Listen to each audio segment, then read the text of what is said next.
हमने पिछले हफ्ते रिक्वेस्ट की वॉइस ऑफ बलूचिस्तान की काइंड हार्टेड और प्रोफेशनल टीम से कि हमें मीरी फोर्ट का हमारे बच्चों को विज़िट कराया जाए, क्योंकि जब तक हमारे बच्चे उनको अपनी कल्चर, अपने हेरिटेज के बारे में पता नहीं चलेगा, तब तक उनकी बॉन्डिंग अपने ज़मीन के साथ, अपने सूबे के साथ, अपने वतन और अपने मुल्क के साथ मजबूत नहीं होती।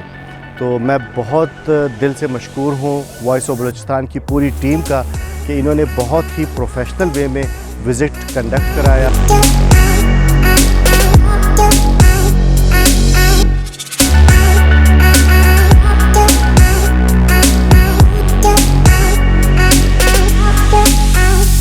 अस्सलाम वालेकुम, मेरा नाम है जुल्करनैन। मेरा नाम है Samiya Shakeel and I am student of Stella medical college. आज हम आए हैं यहाँ पर स्टेला कॉलेज की तरफ से विज़िट पर मीरी फोर्ट। बहुत अच्छी जगह है, हिस्टोरिकल प्लेस है और हम मेडिकल स्टूडेंट्स को ऐसी जगहों पे विज़िट करवाना चाहिए, माइंड फ्रेश हो जाता है। जहाँ पर उन्होंने हमें हिस्ट्रीज़ बताई हैं बलोचों की, बटानों की, यानी ये चीज़ें कहाँ से आई हैं, कैसे आई हैं, यानी टोटल हिस्ट्री बताई है। और हम इसके लिए थैंक्स करते हैं वॉइस ऑफ बलूचिस्तान की टीम को जिन्होंने हमें यहाँ पे विज़िट करवाया। थैंक्स करेंगे वीओबी का जिन्होंने हमारे साथ इतना कोऑपरेट किया, एक फैमिली की तरह हमें यहाँ पर विज़िट करवाया।